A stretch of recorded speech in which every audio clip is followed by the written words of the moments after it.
So one of the questions I've been getting about the Samsung S95B is game mode, particularly with PS5 and with 30 FPS and 60 FPS content.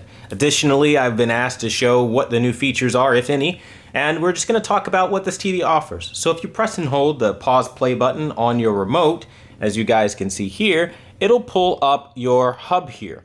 Now this hub has a couple different options in it. You have the fast, faster, and fastest input lag option. Neither the fast or the fastest option can be used when you're using Game Motion Plus. More on this later. Now you have the ability to have picture preset modes like on LG, and you have standard RPG, RTS, FPS, sports, just like LG, but you also have the ability to add a custom mode, again, similarly, just like LG does. And again, it just gives you custom values. Now you're going to have screen ratio, which is your aspect ratio, and minimap zone or minimap zoom grayed out. You're not going to have access to that. You can choose to use internal speakers or, all the audio setup stuff. And then of course the traditional game settings that Samsung has, where you can then choose to have it set to auto, on or off. Then you have your surround sound options.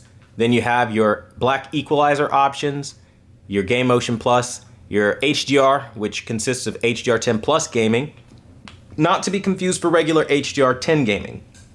If you want to do regular HDR10 gaming, you turn off HDR10 Plus, and then that basically reverts back to HDR10. Or you can do HDR10 Plus, which is basic and advanced. Now, you also have the option to do HGIG, so you have the option to choose between those. No Dolby Vision, but in my personal opinion, that's really not a big deal, as HDR10 has used more colorful and contrast-rich imagery by comparison in almost every example I've ever seen of Dolby Vision currently versus HDR10 Plus and HDR10.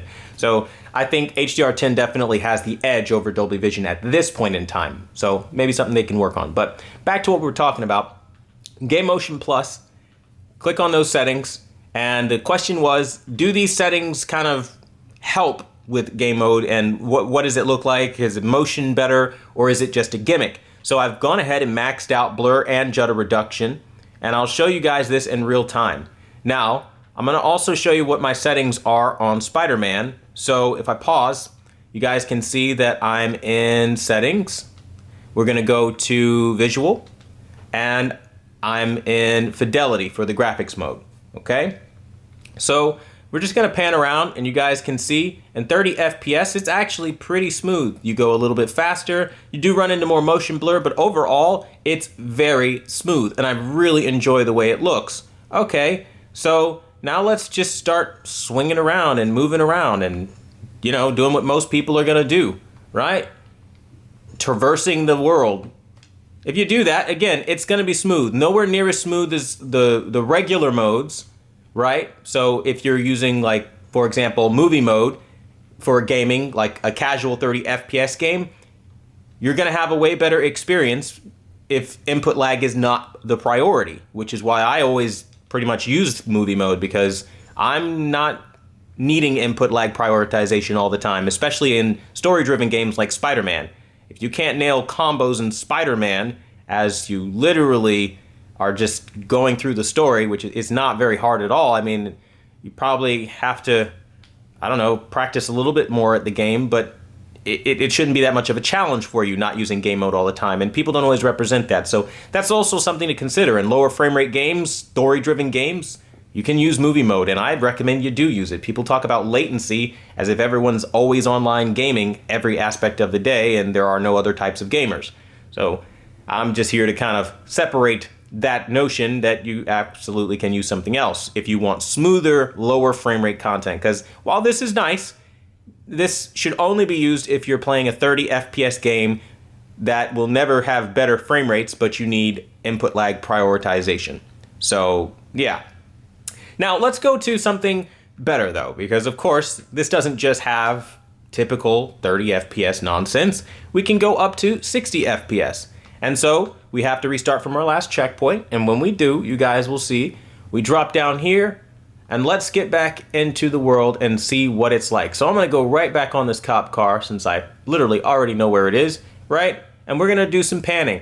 Now, it's extremely smooth now, and even when you start panning faster, it's still smooth with very minimal motion blur of any kind.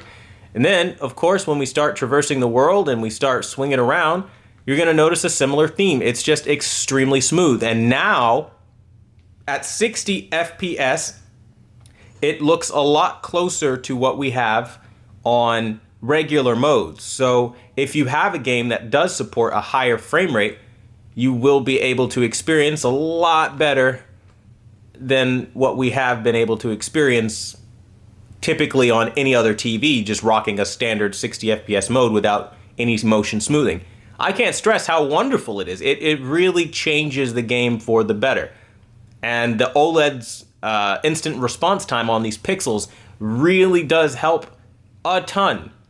And I mean a ton. So that's something that hopefully you guys can see on camera here, because it's definitely something that is a massive benefit.